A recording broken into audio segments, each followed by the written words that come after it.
那年我在11月份将车开到台湾本岛准备环岛，在高雄落脚的那个晚上发生了一件事。我去饭店附近的 KFC 买纸包鸡，经过一个公园，公园外围的人行道有机车停车格，因为是散步的关系，缓慢而悠闲地行走着。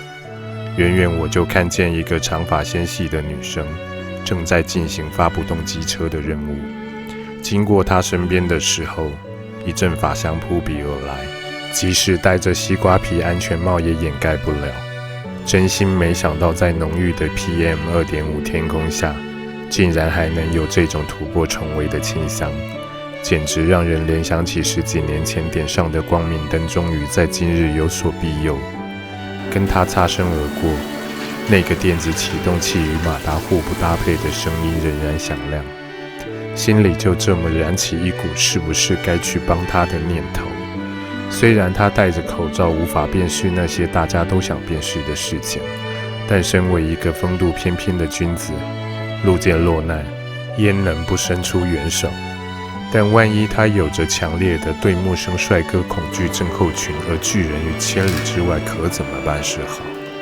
要我有何颜面回到江东？我这么想着，已经在10步之外。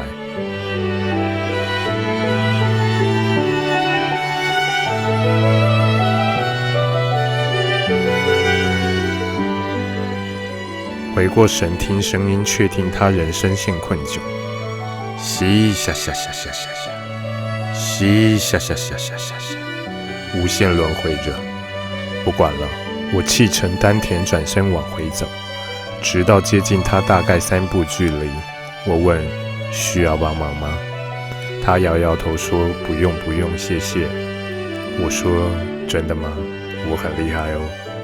虽然看不见脸庞，但我知道他笑我，然后我只好再补上一句：请给我一次机会。没等他回应，我走向前靠近机车，他便让出了握把。我将机车架了起来，脚用力一踩。然后你知道发生什么事吗？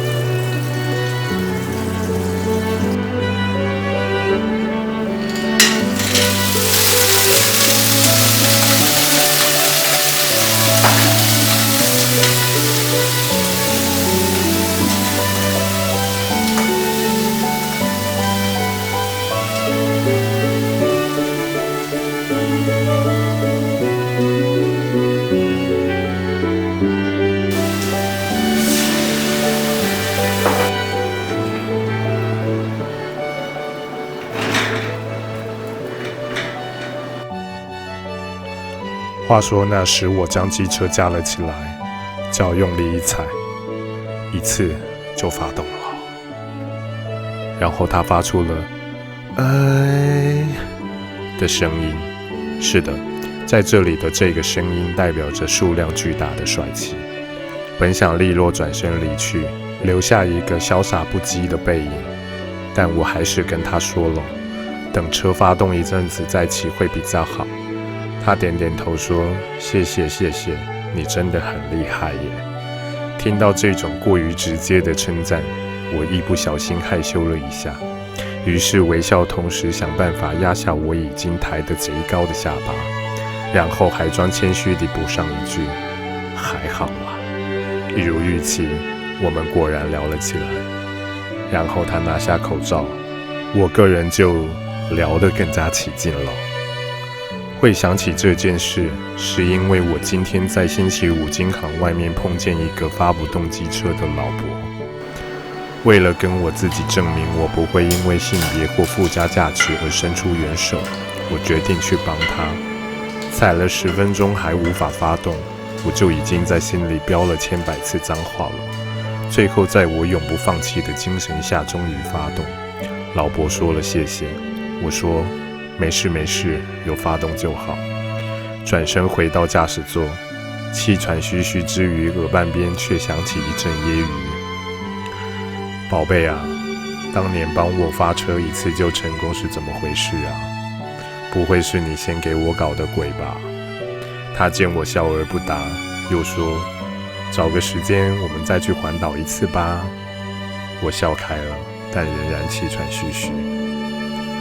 我是情色大叔，我的感觉，你感觉到了没？